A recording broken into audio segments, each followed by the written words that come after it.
Welcome back to my channel. यार हम लोग कर रहे थे बहुत ही important cell division, that's meiosis, जिसमें मैक्सिमम बच्चों को कंफ्यूजन रहता है क्योंकि वो इसकी क्रोनोलॉजी समझने में इतना एक्सेप्टेंस नहीं शो करते।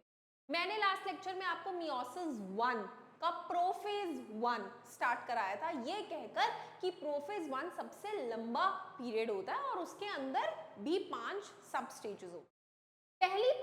पहली जो 3 सब स्टेजेस थी आउट ऑफ दोज 5 वो हमने लास्ट लेक्चर में कवर की थी।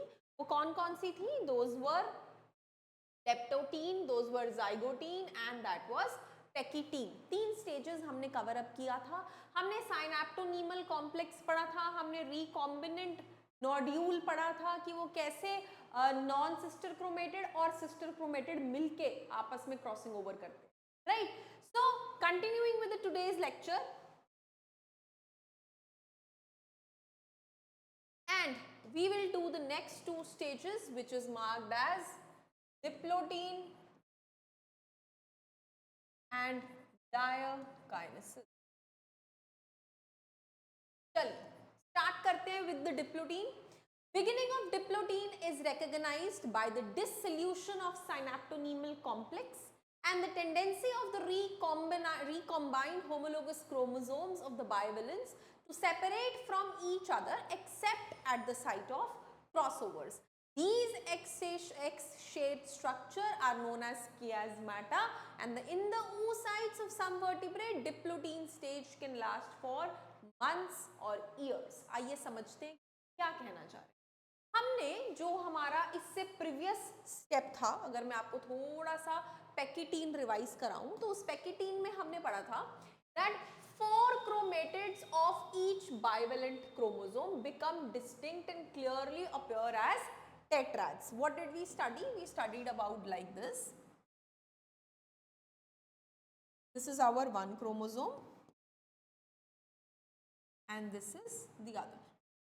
ये पढ़ा था हमने पढ़ा 4 ये bivalent chromosomes हैं. These chromosomes are known as, understand the terminology. इनको हम क्या कहते हैं? bivalent.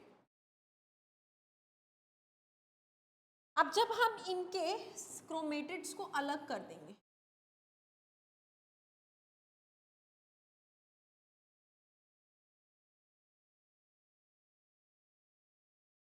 ठीक है, ये बन गए हमारे 4 क्रोमेटिड, नंबर 1, नंबर 2, नंबर 3, इन्हें हम कहेंगे टेट्रैड्स। ये हमारी 4 क्रोमेटिड्स अलग अलग हो गए, जिसमें ये 2 हमारे सिस्टर क्रोमेटिड्स हैं आपस में। These 2 are also sister chromatids आपस में।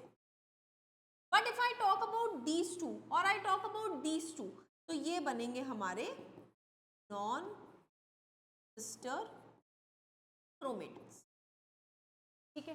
पेकिटीन स्टेज का स्टार्ट समझ में आया। The stage is characterized by appearance of a recombinant nodule.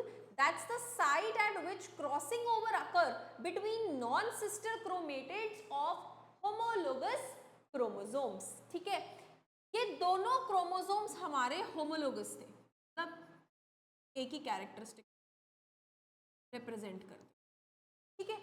तो जब इन 2 क्रोमेटिड्स का पेयरिंग होके हमारा एक क्रोमोसोम बनेगा, कैसे? Like this.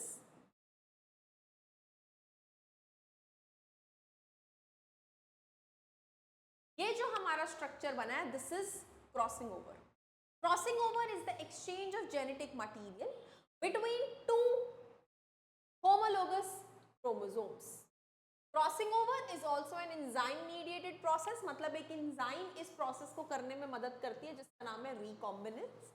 अब this crossing over will lead to recombination of the genetic material of 2 chromosomes, combined combination हो गया, and this marks the end of pekitin, leaving the chromosomes linked at the site of crossing over. तो ये side, इस side पे ये दोनों टूट गए। अब डिप्लोटीन में डिसोल्यूशन होगा of this synaptonemal complex and the tendency of recombined homologous chromosomes of bivalents separate from each other. मतलब इनिशियली ये मिले ऐसे थे, लेकिन अब ये अलग कैसे होंगे? ऐसे। ये एक मेरा अलग हुआ है, यहां बना देती हूं,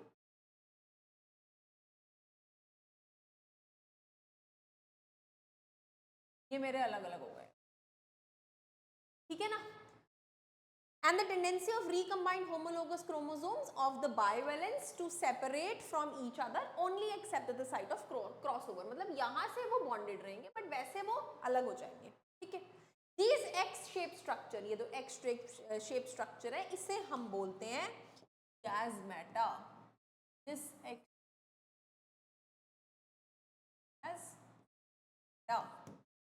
in oocytes of some vertebrates, this diplotin stage can last for months or years. Then the final stage of meiotic prophase 1 is seen, which is the diakinesis. This diakinesis is marked by terminalization of chiasmata. Now what do you actually mean by this word terminalization of chiasmata? समझते हैं, एक और diagram बनाते हैं, आपको कियाज्मा और ये सब समझ में आएगा। हमने स्टार्ट किया था यहाँ से बाइवेलेंट क्रोमोसोम, आपको पिछली पिक्चर में भी बना के दिखाए थे, ठीक है। This was our pair of this chromosome, है ना। तो प्रोफेज 1 के दौरान हमारे इन क्रोमोसोम्स के बीच में क्या हुआ, हमारे इन क्रोमोसोम ओवरलैपिंग,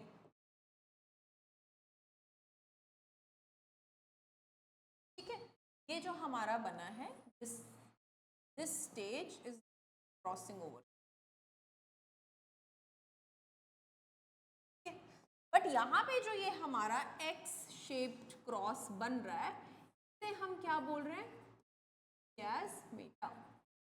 अब जो हमारा लास्ट डायकाइनेसिस का स्टेज है, उसमें टर्मिनलाइजेशन ऑफ दिस chiasmata होगा, मतलब ये दोनों अपना अलग अलग हो जाएंगे और रिकॉम्बिनेंट